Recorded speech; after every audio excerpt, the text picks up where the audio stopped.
This is Dr. David Proden, and I want to thank you as we begin another journey into school and community safety. If you're looking for industrial safety expert, Appalachian State University professor Dr. Timothy Ludwig, please visit www.safety-doc.com. Again, that's Dr. Timothy Ludwig at www.safety-doc.com.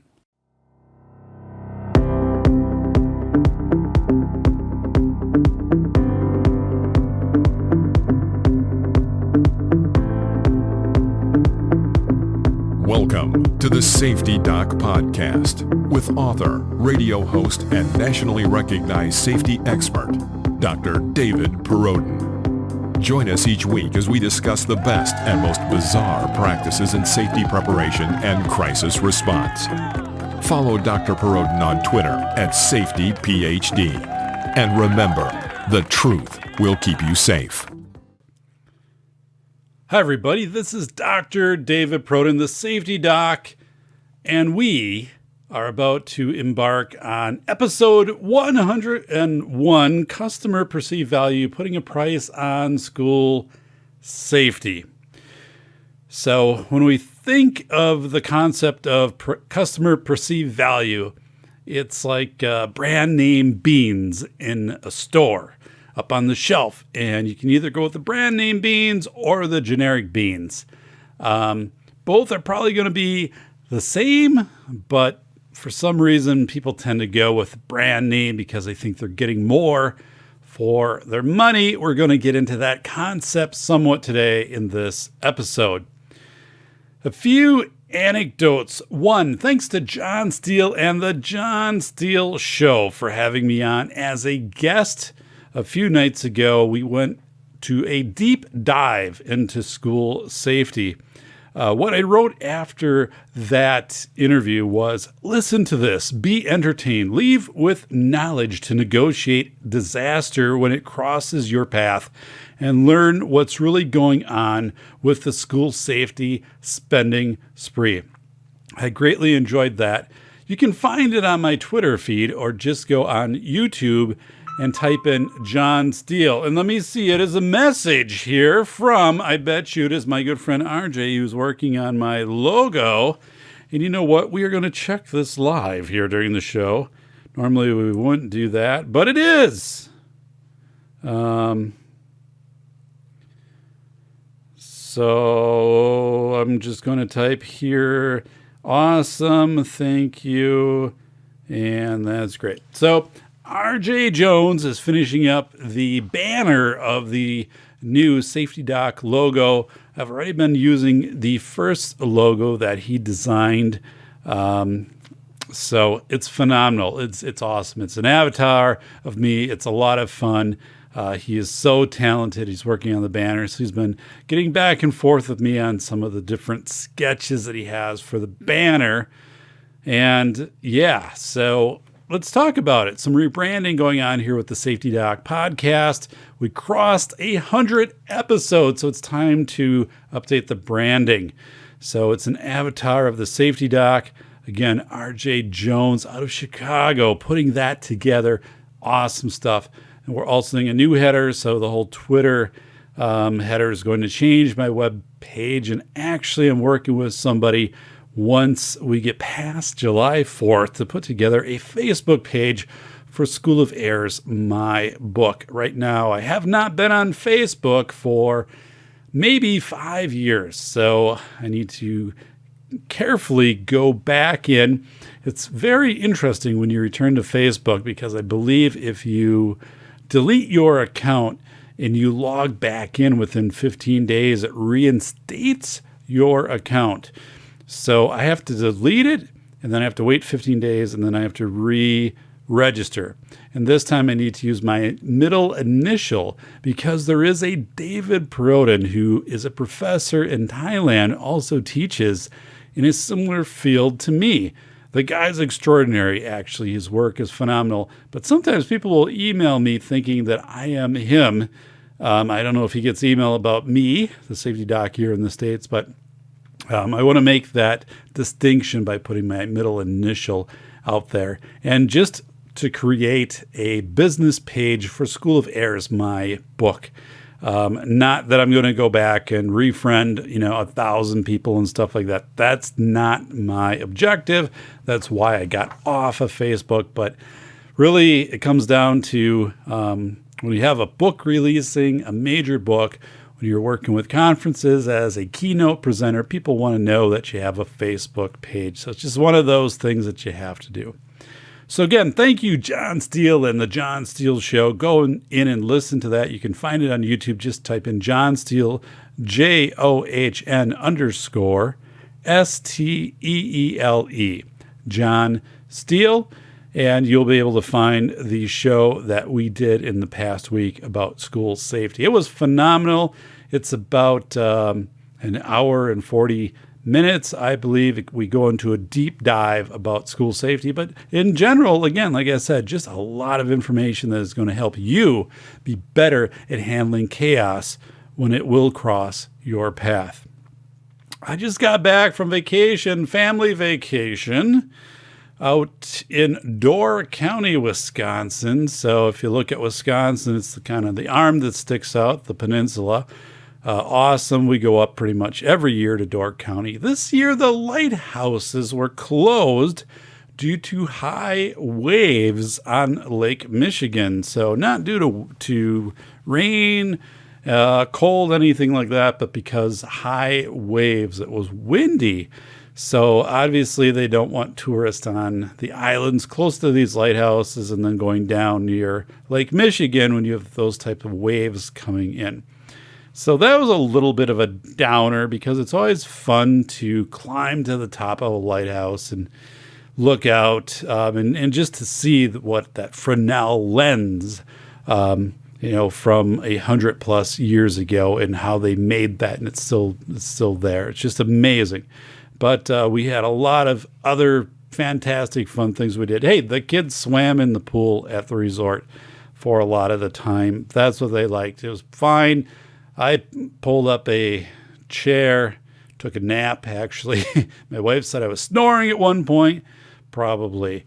But I also did go-karts with my youngest daughter, who was technically tall enough, but not old enough to have her own go-kart.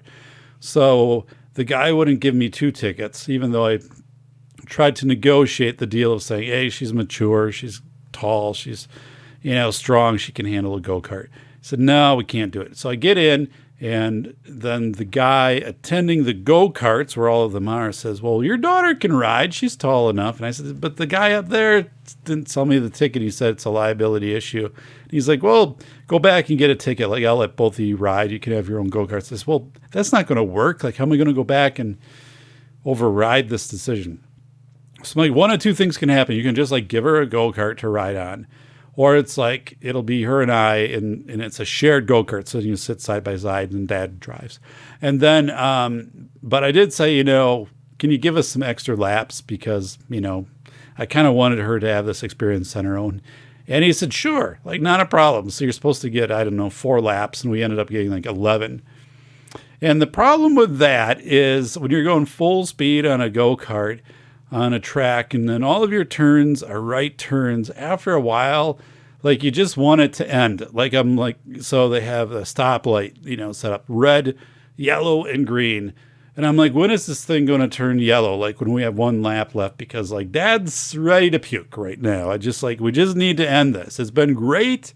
I love it. But dude, we can bring this to a close. So I kind of waved to him up in his booth he was at there and said, this is good. We've had enough here. I appreciate the extra laps, the double or triple that you've given us. It's a solid, buddy. I really appreciate that. But let's bring this to a close. So, but yeah, the one time a year I get to go crazy with go-karts. It's a fun time. I look forward. Next year, my daughter will be old enough to drive. But I don't think she'll be able to outpace me because I just put the pedal to the metal. And I can just go full speed, and of course, everything with the tires are. But yeah, I'm just on the steering wheel and just like rifling around the corners. And that's just the way that it is. It's a great time. It's a great time. We did miniature golf. Daughters enjoyed that. We tried a new course, had a fun time with that. We go to a farm. So girls get to hold baby kittens. They get to feed goats, things like that. It's really nice. And just, going along Lake Michigan, such a different atmosphere. It's great this time of year. Obviously, I would not want to be up there in winter. Wouldn't be my thing, but we really had a great time. So I appreciate that. As a family vacation, stopped off at Lambeau Field on our way up, but didn't really find anything in the pro shop. I was looking for a fleece, a Packers fleece, because I have so many Packers shirts and now insulated undershirts. I thought in winter it'd be nice to have like a fleece to go with this. So I couldn't find one though. I mean, nothing they had, and some of the stuff they had was just like too crazy, like too out there, like a big Packer logo on the shoulder and stuff like that. I'm like, no, I just like green fleece, like with a Packer, it says Packers or something like that. That's all I need. Didn't have it. So walked away. It's always interesting because the players that have left the team recently, they take the player jerseys and they have to mark them down significantly. So they're like $200-$300, like the game type jerseys that have the numbers sewn on and the name sewn on. And they mark them down to like 40 to try to move them. So, but I didn't buy one. I was kind of interested in one of them, but I don't want to wear a jersey with somebody else's name on the back. So it's kind of like I'm like, okay, like I was contemplating, do I buy this and then have the name removed off the back and just have, keep the numbers on it? I almost went there, but then I'm like, I don't really need it. So when you get a 47-year-old guy wearing like a jersey, just kind of not my thing. But anyway, so prepping for the July 3rd PBS presentation, I will be presenting at University of Wisconsin-Madison. I always refer to it as University of Wisconsin-Madison. Some do the University of Wisconsin-Madison.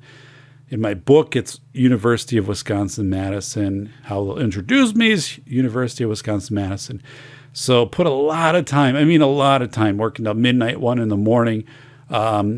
And I'll tell you, this is when your friends in the safety community, when you're the safety doc, come in and really give you that boost. It's people that I can contact and say, I need this, that, I need to know what you're doing.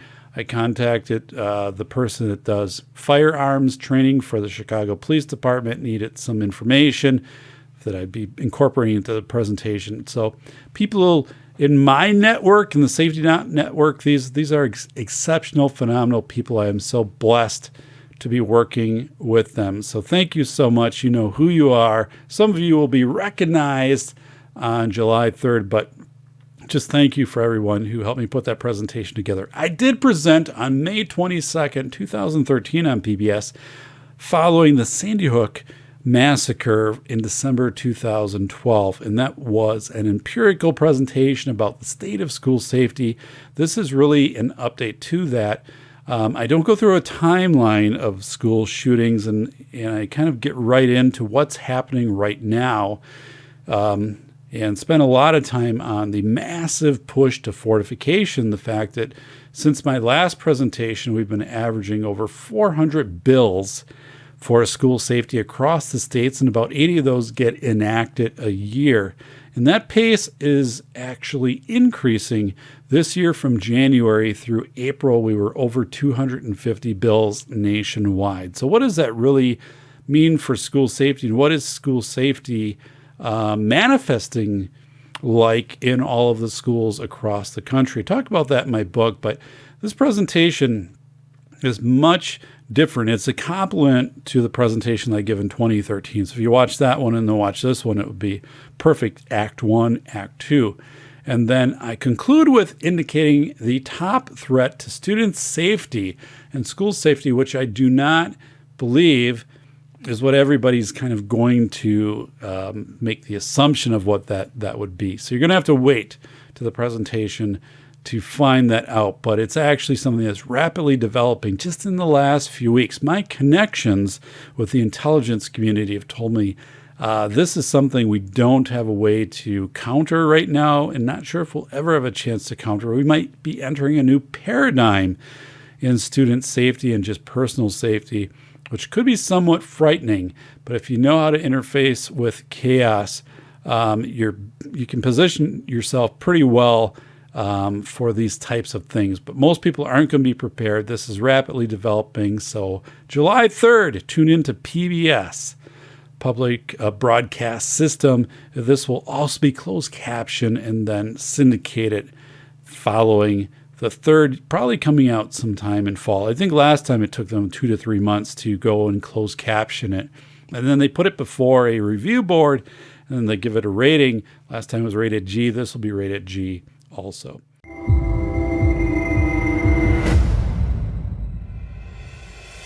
A must-read for parents, teachers, and taxpayers.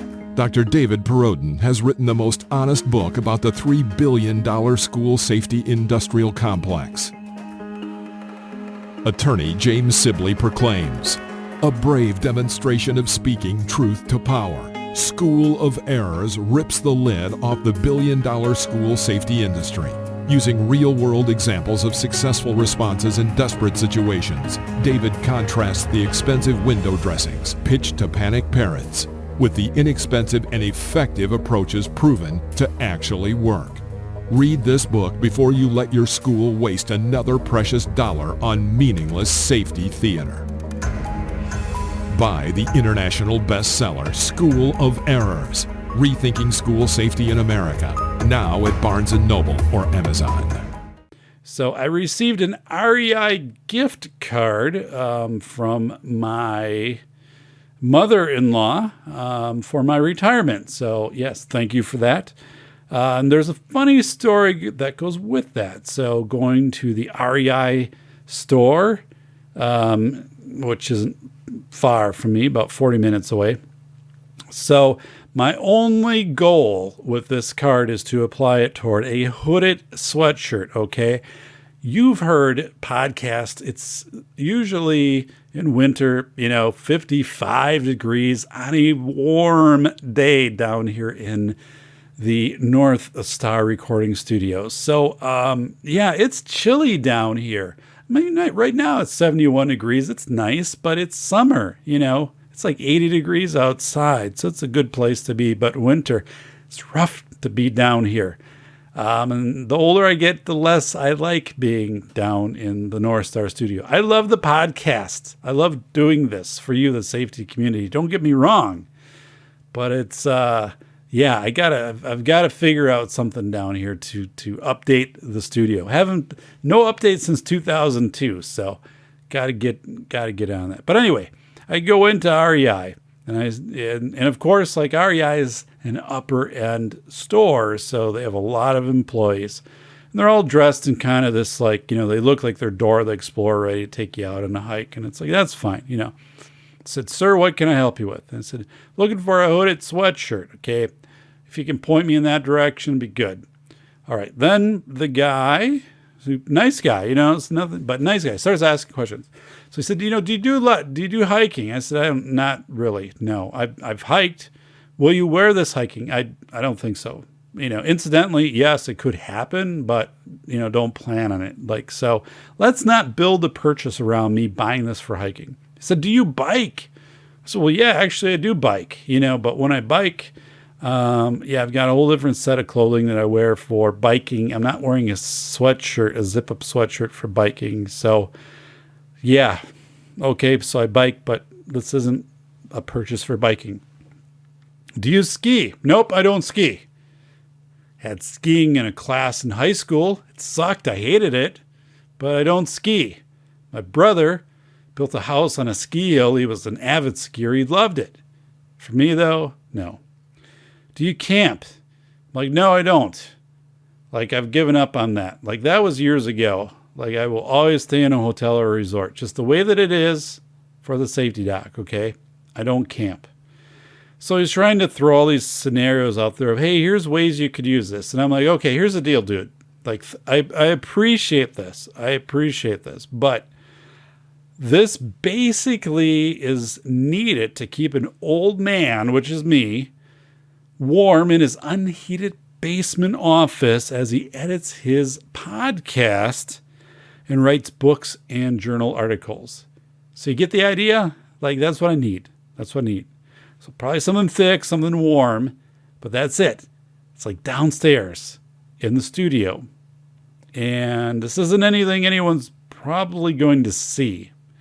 So, and if I can have it like in black, that's awesome, because I can wear that with my Packer stuff, which I was able to acquire a lot of insulated Packer stuff off of eBay. And last time I was at Lambeau Field, they were having a big sale on player stuff. So I was able to get a lot of insulated shirts, which are awesome, by the way. I mean, these things are like, keep you extremely warm during winter. But I'm like, so yeah, I tell the guy, I'm like, nope, here, old man, me, needs to stay warm in basement where I work. Okay. That's all this needs to do. And he took me right to the area where I need to go. Anything else you need? I'm like, no, buddy, you've been good. I appreciate it. So sponsors here of the show. The 405media.com, the 405 Media out of Los Angeles, California. John Grant, the League of Extraordinary Podcasters. Tune in to our good friend Aaron Clary and the Clary Podcast. I believe Aaron is after me. I am 2 p.m. Central. I believe Aaron is 3 p.m. Central. Aaron Clary and the Clary Podcast. Of course, you can find him so many other places. CaptainCapitalism.blogspot.com. Larry Roberts is also on the 405 Media with Readily Random. It is a radio station of some of the most awesome podcasts you will ever listen to, so tune into it. RadioandPodcast.com. RadioandPodcast.com. Jim Mallard. Thank you, Jim, for making the Safety Doc podcast part of the regular lineup of radio and podcasts. Also kind of like a radio station, radio and podcast, also supporting the book from the Safety Doc, School of Heirs, and I will be on, I believe, August 6th as a guest on Jim's show, The Mallard Report, and we will be talking about school safety, exceptional quality. Talk about Jim Mallard. So the guys had on Roger Stone on his show, David Paulides, who's talked about missing persons, and I mean, the list goes on. He's a phenomenal host, phenomenal person, Jim Mallard. Just also a shout out to my publisher for my book, School of Heirs, the publishing house, Roman and Littlefield. The book is releasing August 10th, so you'll be able to buy it then. But hey, you can pre-order it right now, and a lot of people are doing that, getting a lot of people contacting me saying, hey, Dave, just put in my order for your book. Looking forward to it because they've been hearing me present about it. It's 204 pages once you include the foreword from actor Danny Woodburn. Check him out from Seinfeld. Incredible activist for people with disabilities, inclusion in Hollywood. Danny's a phenomenal person. So Danny Woodburn wrote the foreword, but the book is 204 pages. You can get it done in 2 nights. A lot of anecdotes, a lot of stories. But it is not only going to help you with school safety, it's going to help you with life safety and understanding. I referenced this in my interview with John Steele, where I talked about my car accident on January 18th and how writing the book and understanding Taurus, T-U-R-U-S, and chaos theory was so important, because as I entered that accident, I understood I was entering chaos, and I was also able to rapidly get myself out of chaos in less than 24 hours and back to a Taurus or similar type situation. It's very important. This can happen if a family member passes, if you lose a job, anything like that happens, a storm hits your area. How to navigate, how to negotiate with chaos. Very strong theme throughout the book. And of course, if you're a taxpayer and wanting to know how dollars, the $3 billion plus, are being spent in the school safety industry, you need to read the book, because a lot of it is not being spent in a very wise and accountable fashion. So let's talk about today's show. Thank you for tuning in to the Safety Doc Podcast with the nation's leading safety expert, Dr. David Perrodin, Author, radio show host, university instructor, researcher, expert witness, and consultant. Powerful testimonials. Dr. Perrodin has a strong reputation as the go-to safety consultant, and he was still able to exceed our expectations. When we went looking for an expert in the field of crisis preparedness and prevention, David was the single person we pursued. Not easy stepping into the touchier subjects of life, but Dr. David pulls it off. Take a listen. Now, back to Dr. David Perrodin and the Safety Doc Podcast.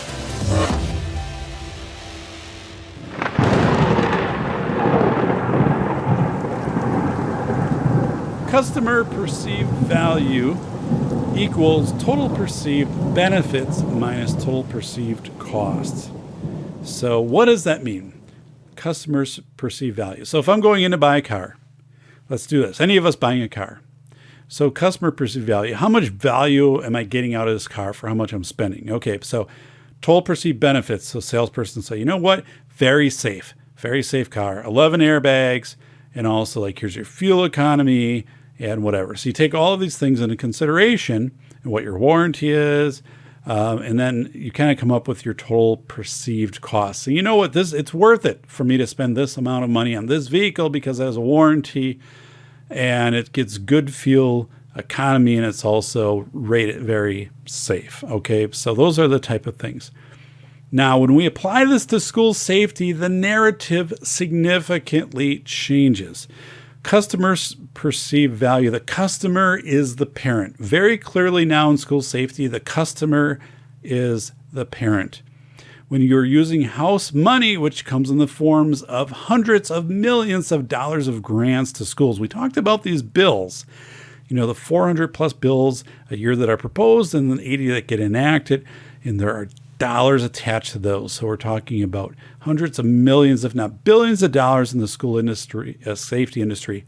There's the number out there through many sources. It's $3 billion a year right now in school safety. I argue that it's higher than that because you can have a referendum where you roll into, safety type things, such as we're replacing the doors, which are 40 years old and rusted out, which we should have replaced anyway through regular maintenance, and we didn't, and we're replacing the windows, but we're going to put those under the safety heading.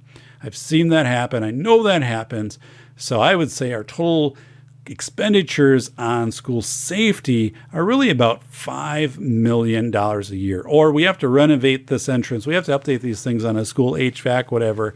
And at the same time, we're going to, include this change in our entryway, key card system for all of the doors and whatever. Just saying, when we talk about the real numbers, I think we're closer to $5 billion a year for school safety. I'm going to read some segments from an article from the Small Business Chronicle. So here we go. Customer perceived value is the notion that the success of a product or service your business offers hinges on whether customers believe it can satisfy their wants and needs. Okay. To better understand customers' perceived value, it helps to understand a related term, value proposition. A value proposition is a comparison of the benefits offered by a company's products and services to the price it asks customers to pay. So when we talk about price, so make this good. Price we ask customers to pay. In school safety, it's the price we're asking the taxpayers to pick up for this, for whatever it is, usually a fortification. But anyway, companies can generally influence the value proposition in one of two ways. They can use long-term brand building advertising to emphasize key traits and characteristics of the brand and products. So of course you go with some brands because they've been out there a long time, so they're established. The traits can be entirely pragmatic, such as power and performance, or more ephemeral, such as positioning a product just as very, very cool. Business owners can also offer relatively low cost to enhance value. Ultimately, the key is the customers perceive that the product's merits more than justify its price. So basically, again, what you are buying is justifying its price. It's adding benefit So you're getting a deal, right? Whatever you're spending, you're putting into this is well worth it because the return is great. It's very important to you. So use research studies to determine what customers value. This happens a lot, right? You get mailed a research study, you get a call, and it's, we just want to ask you 20 questions, something like that. I have a big problem with surveys when it comes to school safety.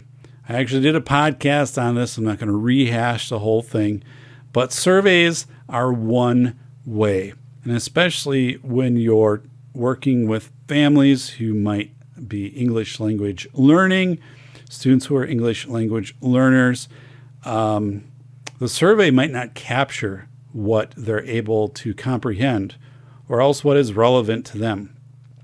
I mean, if you're asking them, for example, on a survey about school safety, and you say, which one of these things is your biggest safety concern? And it could be 1, intruder. It could be 2, bullying, right? And, number 3, I don't know, storms or weather. Okay, so those are the choices that you provide them. But what the students might be thinking is, actually, you know what? Like, our playground's very dangerous. Our playground is falling apart and kids are getting hurt out there. So, like, where does that go as a safety thing? Because every time we go out there, Jimmy's getting his jeans ripped up and Sally's getting some teeth knocked out. Plus, who puts a playground on blacktop anyway? Like, when I grew up, playground was completely on black ground. I think one of the structures went up like 2 stories, actually. It's pretty cool. You can never do that stuff today.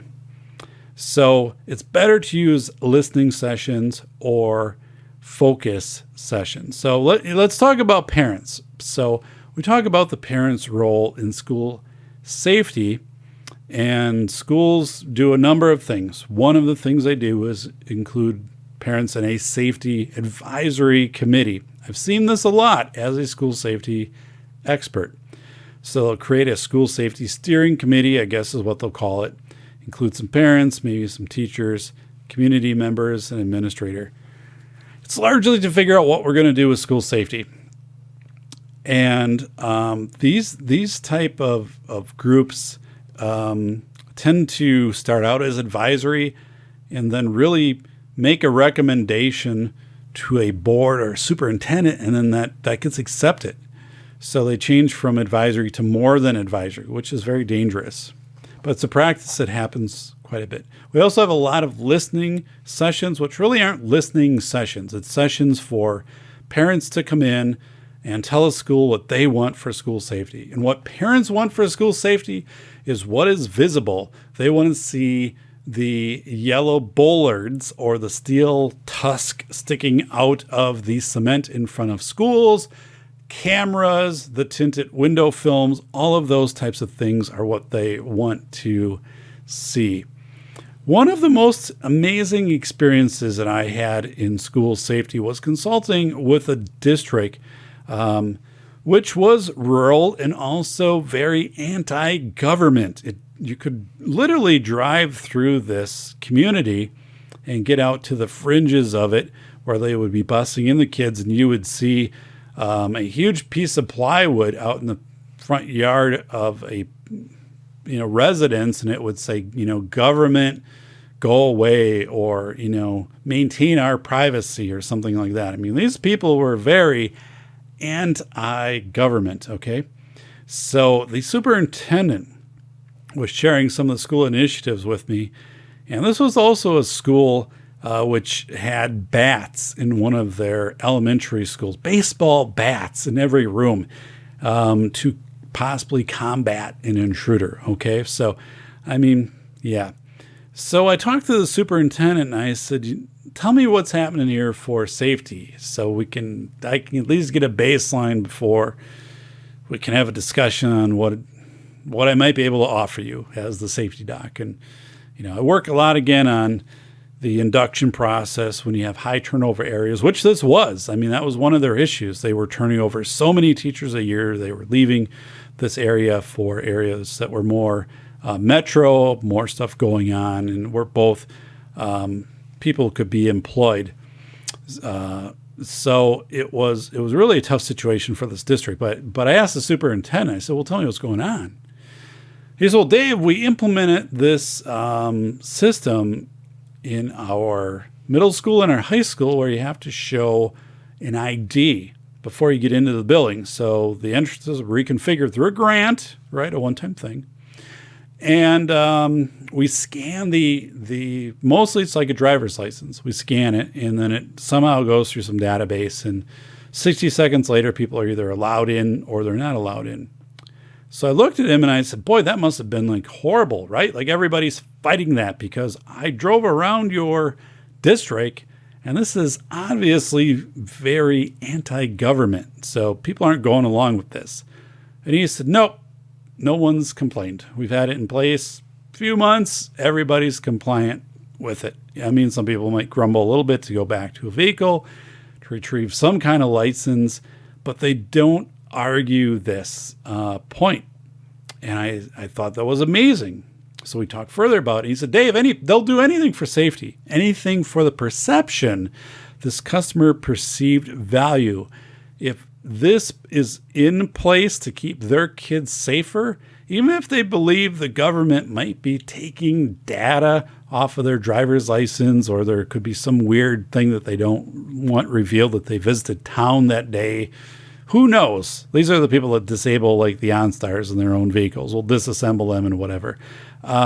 They override that in these cases because the customer perceived value of this expenditure, which was through a grant or house money, of if not hundreds of thousands of dollars, could have been more. I didn't ask the cost on it to put the system in place and what it was to sustain it." I said, "No, people just go for it. It was easy to implement, and no one was arguing with it. This perception, this customer perceived value. This is happening in school safety right now to an alarming extent. I am certainly for school safety. I have children who attend school, very much for school safety. But also when we get to a point where customer perceived value is, we cannot put a price tag on anything that could potentially save a student's life. We open the door for vendors to sell us anything. We open the door where there is not competition because anything that gets put before you gets bought without checks on research of that product. It is anything goes right now. It really is the Wild West. So if we had more checks and balances in place, if it was more competitive for these dollars, if there was more of a practice, I actually think we would get more products to market that had survived the test process, the scientific method, the research trials of how can students with disabilities, blindness, autism, being deaf, interface with these different technologies such as apps. But it's not happening. It's not happening. So let's go back to customer perceived value. So customer perceived value is the notion that the success of a product or service your business offers hinges on whether customers believe it can satisfy their wants and needs. Well, totally that's true in schools, right? Because vendors give very dynamic presentations. They're very well funded. So when they come out, they have the 24 weight paper, everything's done in color graphs, very well laid out. And of course, they're going to give this powerful presentation, and they're going to start it off with, a 30-second slideshow, which is going to just rapidly put in front of you headlines of school shootings or school intruders or school surveys, which, students are saying students can't trust adults and can't report to adults and aren't confident in their school to keep them safe and whatever. That becomes their research. So it gets pretty easy to sell things when you roll that out ahead of time. It actually does, because people are predisposed. It's like this pareidolia. They expect that you're going to come with the solution. They're not challenging you on the product. You can offer some crazy things, and I've seen some things out there, and I'm like, how did this get purchased?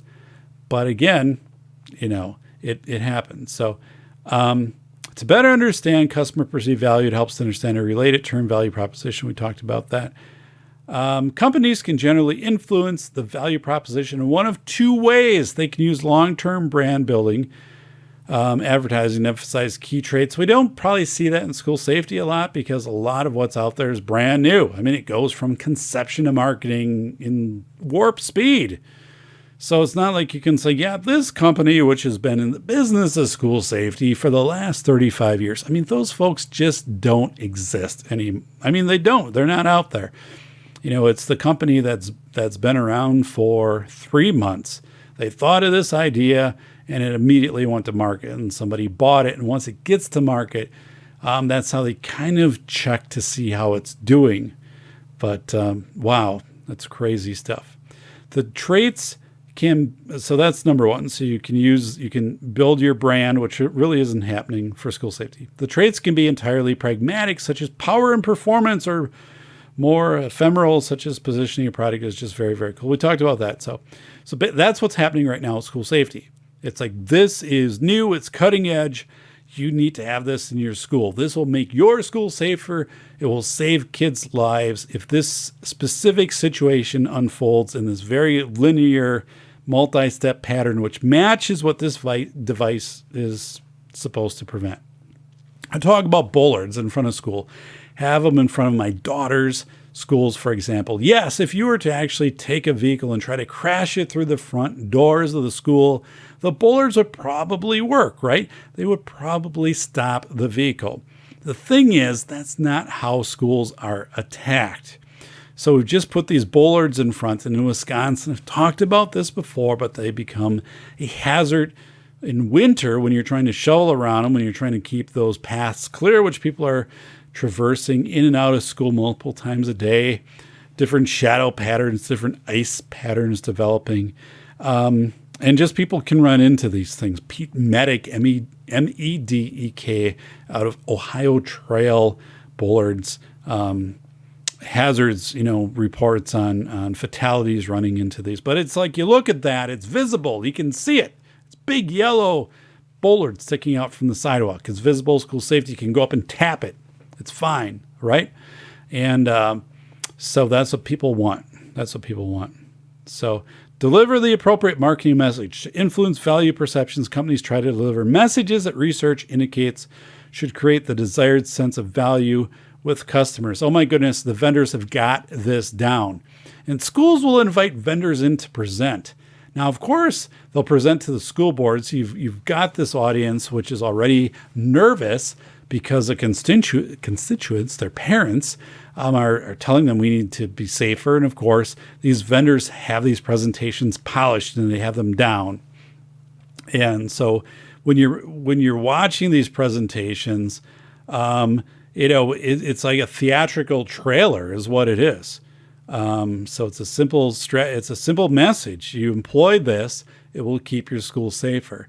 The argument, though, that I would counter to that is under a very, very specific circumstance, possibly yes, but everything is kind of laminated to time and context. And one of the things right now that's very big is window films, either bullet resistive, break resistive, I don't know what they call them, but these window films that they'll put so somebody can't charge through a window, or it'd be very difficult to do that or shoot through a window.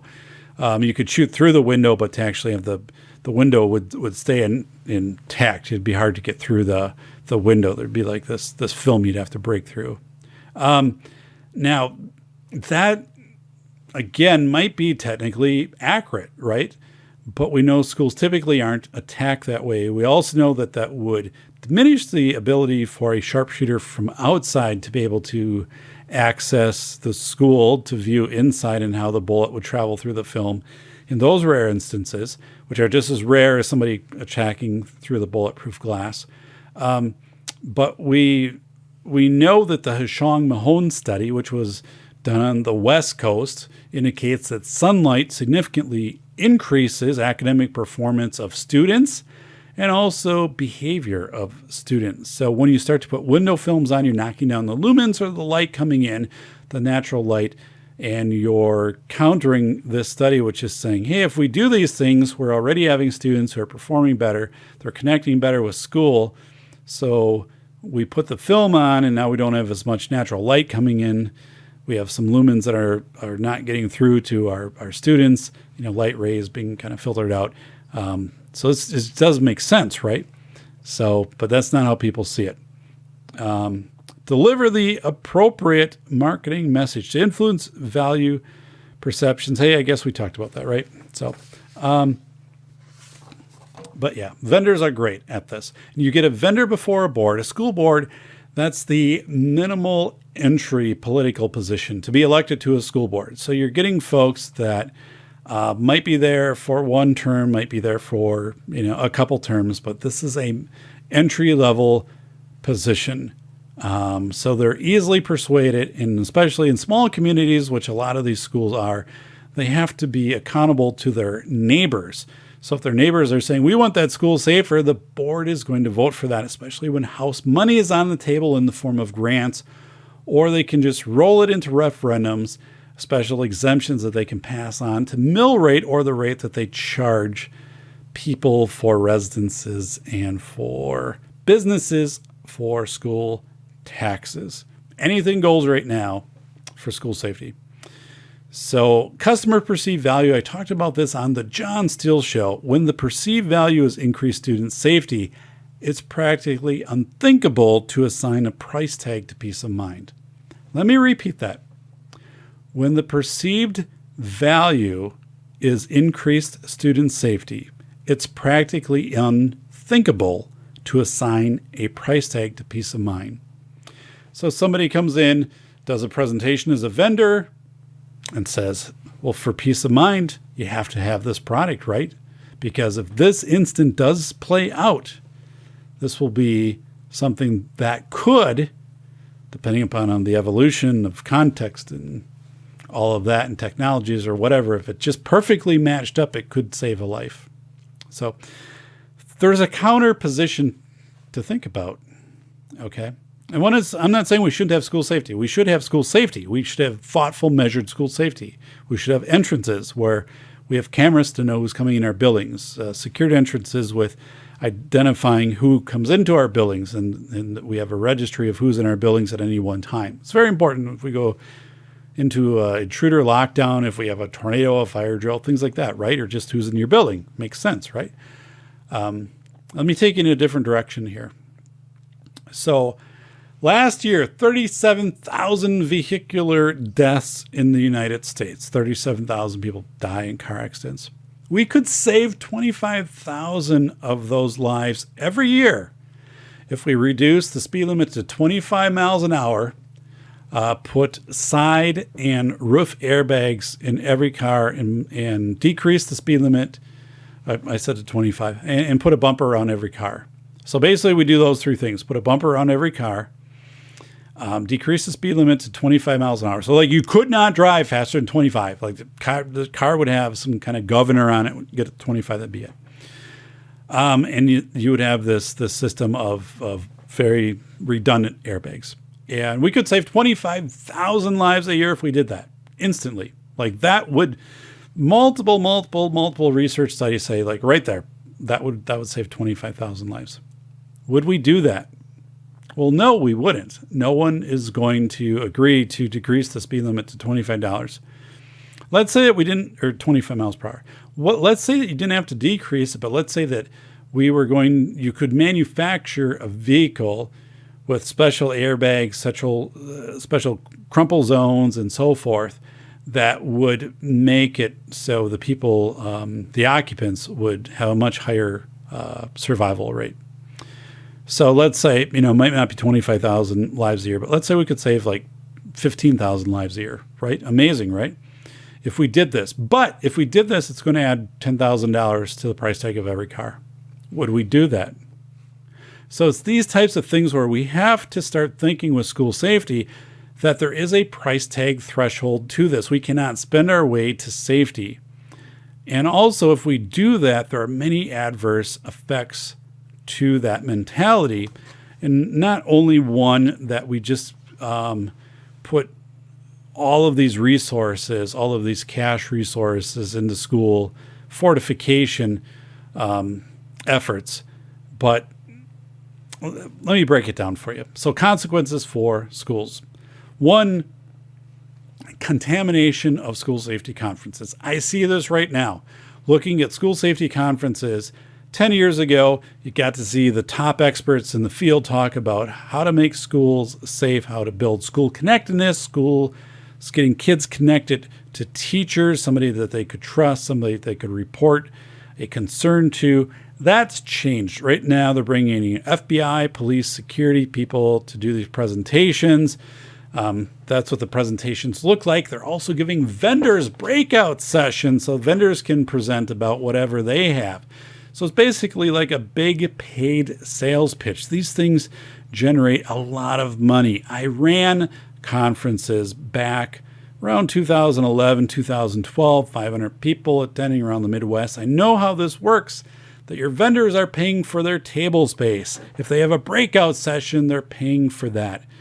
We never had a keynote that wasn't there to benefit the audience as far as non-biased information, but now the keynotes are either coming from this very specific security perspective or they are vendors. So we have a contamination of school safety conferences, and they're all over the place, and you can just put this money, put this allocation as a line item into grant funding that we're going to send staff to so many of these conferences, and it's usually approved.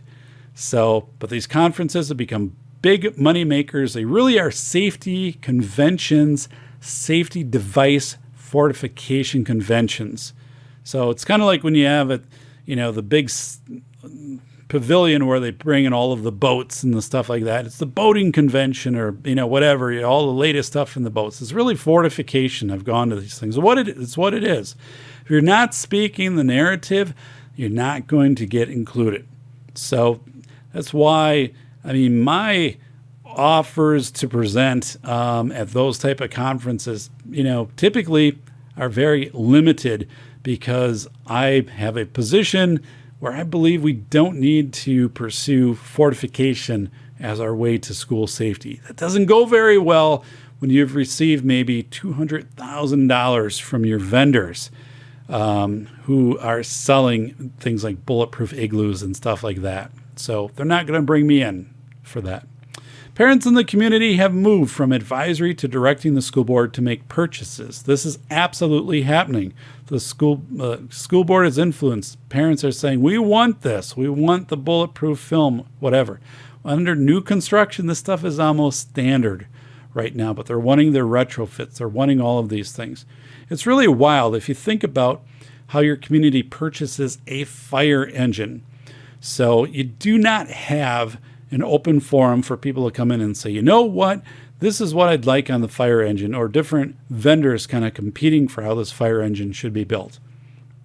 And ironically, as a firefighter background, you could take a fire engine and let's say people would say, you have a pump which will pump 1,000 gallons a minute, okay, which is pretty standard on a fire engine. And they'll say, well, could you get 2 pumps on there so you can pump 2,000 gallons a minute? And, so whoever the vendor is selling the fire trucks, well, technically, I guess it's possible. It's going to add weight. You have to increase your engine size. But yeah, we could actually it could pump maybe 3,000 gallons a minute off this one truck. They're like, well, that makes a lot of sense.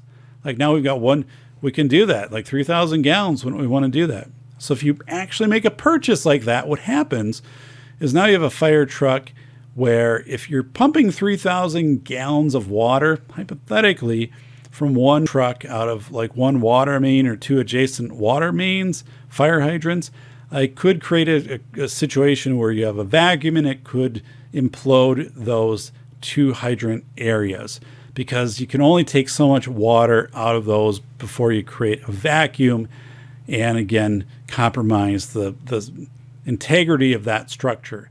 But you wouldn't find that out right until the truck's been delivered and it's been in a couple parades, all decorated up and shiny and the sirens going and everybody all happy. Until you have a really big fire downtown and then you collapse 2 of your mains, and then you're pretty much cooked. There's no other option. Wasn't a good move. Had a friend who worked on fire engines.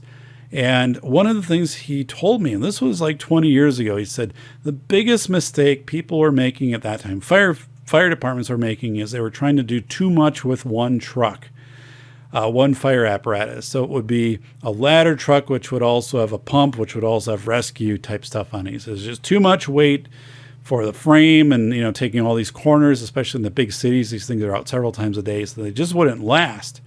Like it gets to a point where a ladder truck is a ladder truck, a pumper is a pumper, and a rescue truck's a rescue truck. I mean, you can't combine all of these things. So as these things get vetted with school safety, as they get vetted, it just gets easier to replicate them. So if you say, we're going to do the bulletproof film, or we're going to put bollards in, the next time it comes around with grant money, hey, here's another $200,000. You could upgrade your radios, which you really need to do, by the way. Or you could stick in more bollards in your sidewalk. They're going to go with the bollards, right? Because you can see them. So once you vet them, it's easier to add more of these things. We might be experiencing a strategic government tactic to make people dependent on the government. Whoa, little conspiracy theory here from the doc. Well, not really. I've written about this, I should say, in my book, School of Errors, which you should go out and purchase, by the way. School of Errors, Rethinking School Safety in America. Get it at Barnes & Noble, Amazon. It's an ebook. It's like $28.50 an ebook. It's like $30 in traditional hard copy, 204 pages. Worth your time to do that, by the way. But, the whole government contract is addressed in the book. Goes back to Thomas Hobbes in the English Civil War, talks about the hurricane rescues with the nonprofits of Cajun Navy Relief and Triton Relief Group, just in the last few years, what that looked like interfacing with the government. And sometimes when the government doesn't want these nonprofits involved, because it might give the impression that the government isn't able to uphold their end of the social contract, or meaning we need the government to save us or to provide the answers, which is clearly the message in school safety, right? With all of the grants, look externally to us to give you the money, and the vendors will give you the answers, I guess, instead of you looking internal for the answers. We have 81% of the time students who carry out school shootings, somebody else knew, one or more people knew. If we can break that code of silence, if we can look internally to break that code of silence and get half of those other people to report this ahead of time, we essentially will decrease school shootings by 50%, right? So, but we're not doing that. We're looking externally toward the answers, or we're being rewarded with grant funding to do that. So most safety devices are very expensive and offer minimal or no increase to creating a safe environment. That's my ultimate question, and I'll have that on PBS. Are we safer with implementing all of these devices with the money that's going toward mental health counseling in school?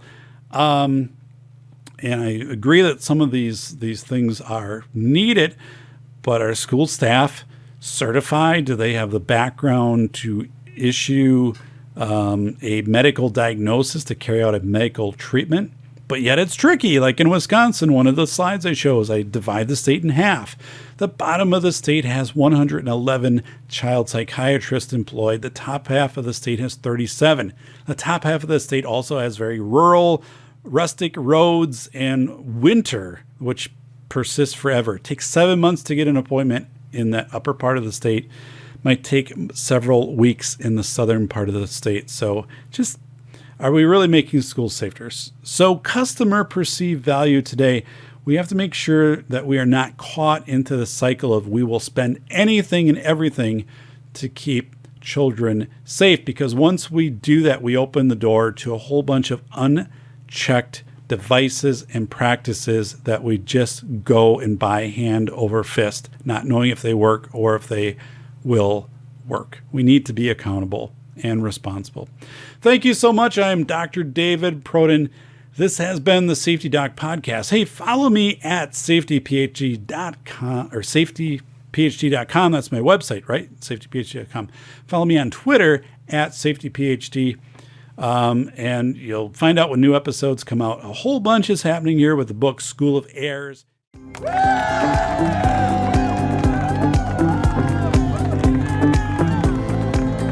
This has been the Safety Doc Podcast with author, radio show host, and leading safety expert, Dr. David Perrotin. Remember to check back each week for the latest, best, and most bizarre practices in safety preparation and crisis response. You can find Dr. Perrotin on Twitter at SafetyPhD. And remember, the truth will keep you safe.